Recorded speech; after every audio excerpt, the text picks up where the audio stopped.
naman yung mga nahunga diri nga. Supposedly na transfer naman yung tani.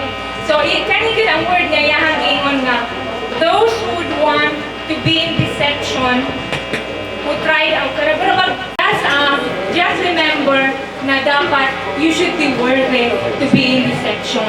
So that was a challenge for me na ma-retain yung mga kampagita, rin yung kinahanglan until mo graduate ko na ako sa first section. Thank you. Pagsulod pa lamang ni Ma'am, murag negative side ni. I will call Ma'am Bailen as Mrs. The end justifies the means, and Mrs. Might makes right. Ano man, pagsulod pa lamang niya sa classroom na mo, maraming mga military. You must not move your head, even to move your eyeballs. Especially during the examination of discipline. Munang ingon ako nga, hindi inaminanto, dili sa lima, hindi mo siguro nga mataro sa pag-eskwela. Then, because she is very strict on her class in terms of discipline, I called her as Mike makes right because of her mic, it made us right. Hindi ko may mahimo, ngayon ito, mag-ginota may siya klase. So, kada ito, buta na kami, kada abot niya, ator pong klasihan nga, maraming mga military, stay where you are, do not move your head, and even to move your eyeballs. And because of that, I like the way of teaching of Mrs. Bailen, and she is one of the most idolized teachers in CSNSA, so that is why when I enrolled in college, I also enrolled history because I wanted to follow her footsteps.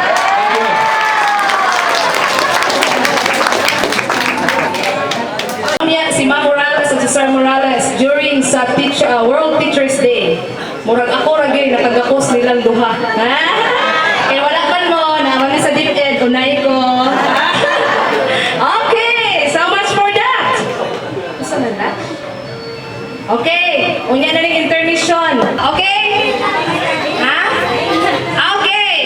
While we prepare na, okay, nag-ready pa, so giving up.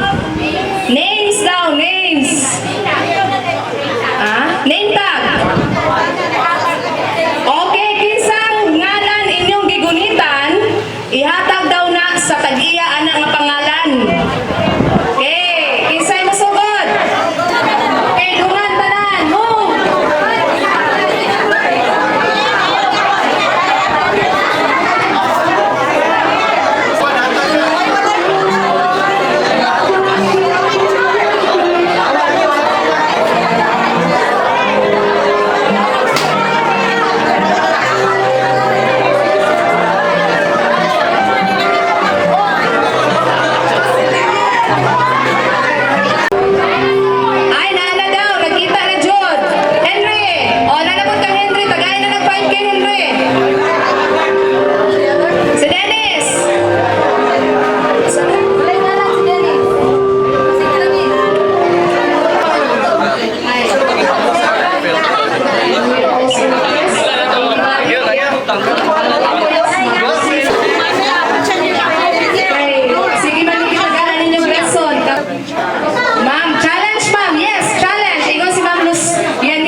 Advisor for a certain section. Yung kuma, uy, gi-invite ko nila, wala mo na ko advisory at nga time. So, I was thinking, nagkagamurag last section, matatoka, Flamingo, Sparrow, another batch dito siya. And then I remember, kay si Inday Morales was already a teacher at nga time. Ako di, head teacher, mangguday ko ako. So, as a head teacher, wala na ko handle. I was not an advisory of a section, but I have to supervise the teachers under sa English department. So, that's why yun, Ana. Good morning to everyone.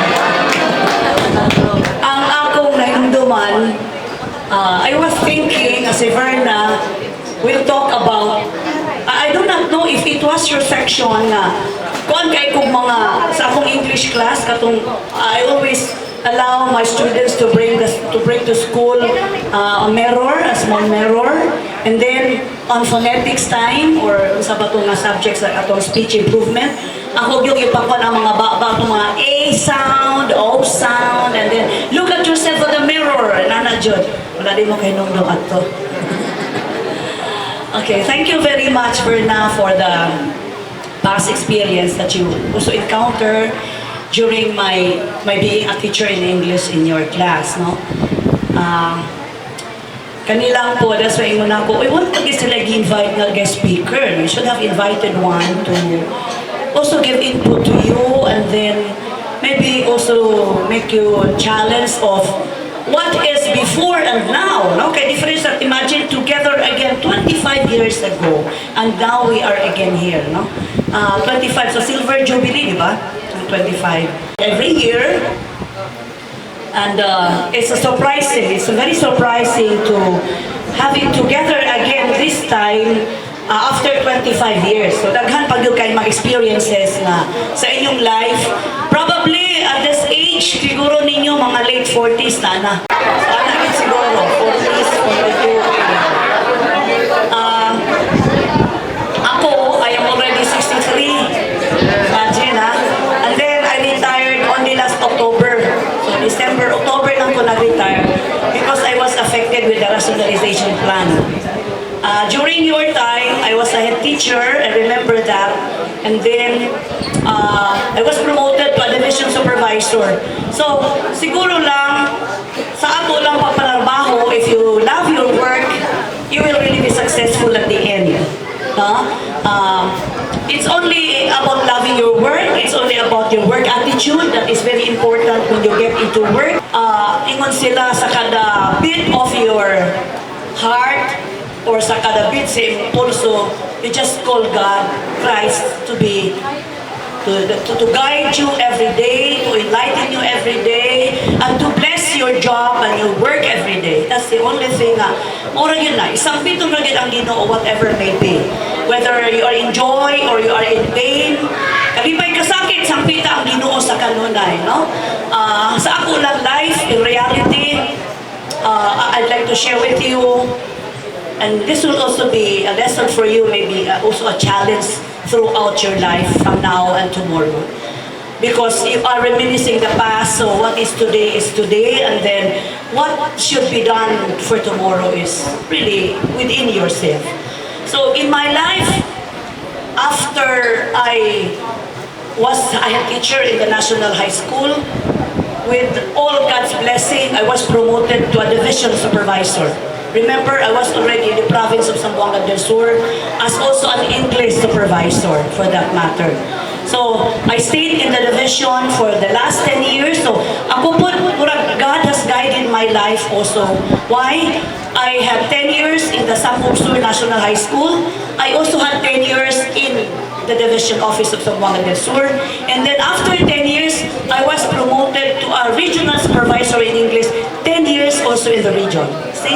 So, praktikano din sa Ginoo that every after 10 years, I am being promoted. Kung sa lay akong puhunan, it's only the commitment to work and my work attitude, how to manage and lead with people behind you. Kinaiyan sa tao na imuhang madala. So, it's only that ang importante lang na. So, after I was a division supervisor, oh, welcome to our co-teachers before, ha?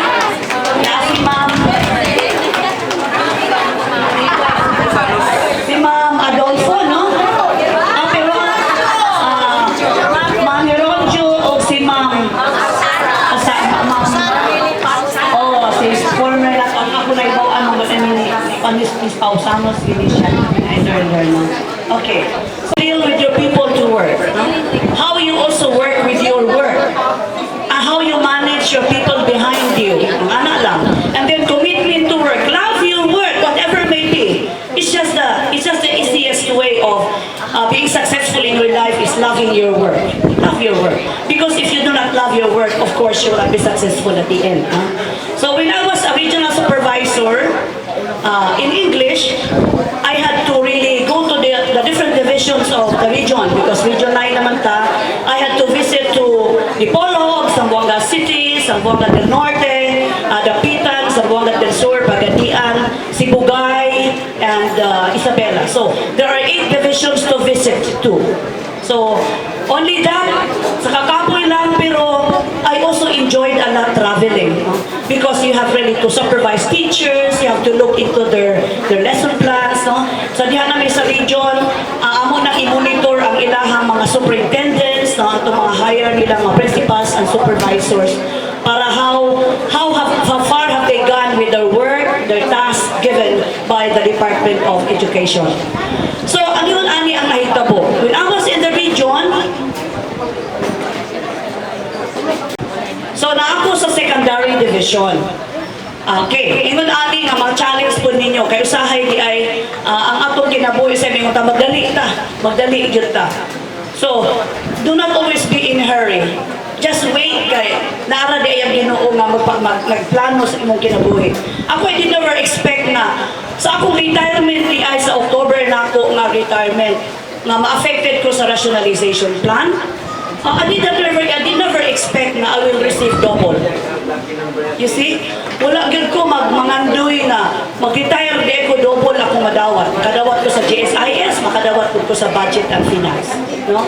Because the new structure karon sa atong Department of Education is the rationalization plan. So a new structure that DepEd will accumulate savings.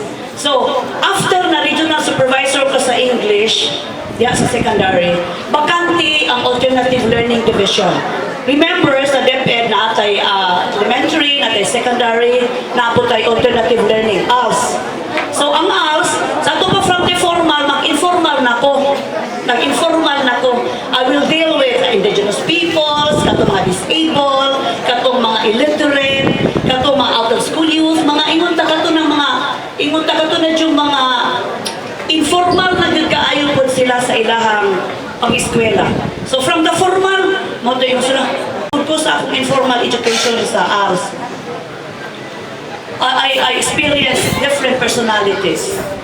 Mga piniriso, mga may kapansanan sa kinabuhi, mga disabled, mga behind bars na mga piniriso, no? Mga indigenous people sa nawiwala education.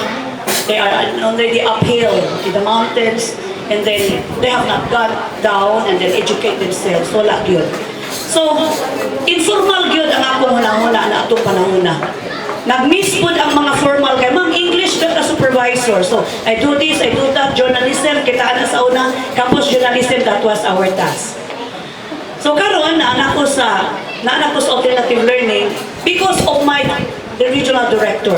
So, I cannot forget, Director Nieves told me one time, Luz, you better accept the position of assistant chief in the alternative learning system. There is a ranking and may vacant position dito. Dayon, dito magparangka. Kay supervisor ka diri sa English, pero pag ato nimo sa ALS, you will be one step higher. Kita di ay mangandoy ta promotion. Of course, many of you, even now, gusto mo ma-promote because of higher salaries po atong ipangandoy, di ba? Pero, moto, because of that advice of my director, then shift ko dito sa alternative learning. Then, assist your chief, whatever policies, dayon, o wala siya, ikaw yun ang substitute kay assistant chief man ka. So, I had my job, I had my task done at the alternative learning division. Abi ninyo, ingon ali, manangandoy ko promotion, pag abot dito, dinalipay ko. Kaniya, na assistant chief na tuod ko. Karon kay, mubakante naman po ang chief diri sa secondary where I came from. Diingon na po na ang akong sa ka-director na mas maayo pa nga mangandam na kadaan from the assistant chief dito and then back to the secondary where you were before as English supervisor. Dili na ka English supervisor, ma-chief na ka. Because you are already an edge over kinsa ni Halima rank. Na kay labaw na kadaan. So I was happy. Kunya, girank na tuod mi. Kay assistant chief na ang bakante diri sa secondary division. Assistant chief ko diri sa ALS. So I have to go back to the secondary level where I came from. Pero ma-chief na ko.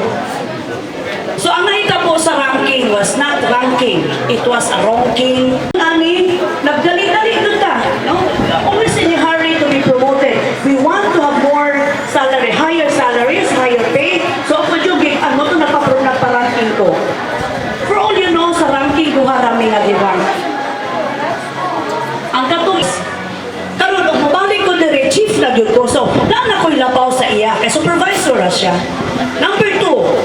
I also came ahead of her. In the region, mas una ko niya mga 4 years ahead ko sa iyaha. So, nana ko age, labaw na ko. Dayon pa coordinator o project. Project coordinator ko sa Tudlong Mindanao, sa NEA, sa Project Prime. Murag 4 akong coordinatorship na akong gidala sa region. Siya wala jud. So pag-ranking, imo din ang mga empleyado, ma'am, 99% ikaw na gyud ang makuha. So, I was happy kay kanina dali-dali ko tang ma-promote, no? Dali-dali ta promote. Unya ingo, ay so salamat kay bro, ako na gyud ni, ako na gyud ni. So 99% I was expecting I will be the chief already. But to my dismay, ladies and gentlemen, dili ay ako kay katugid ay siya. Unya, doctor of education lang siya. So nasa 20 points, ako 18 points kay akong kulang libro na lang yung dissertation. So 18 points, pila rin nabaw na mo? 2 puntos lang. So ngano kung pagpagkuha na, so right, so interview namin. In that morning, we were interviewed, the two of us. Natingala ko na ang chairman sa among ranking committee, when I speak out, when I explain something, because of course, naman siya question, so I have to answer, no? Then, atubag ko. Ingon din siya, Luz, that's enough. It's time already. Yan ako, sige na dyan ko. Every time, so 5 questions, ingon din siya, it's time, Luz. Wala na ka, wala na. Siya na po ang sunod. So I was wondering why, murag luto daan man eh, no? And then, ingon din ko nga, hapit ako mo complain, sir, excuse me, siya, never mind.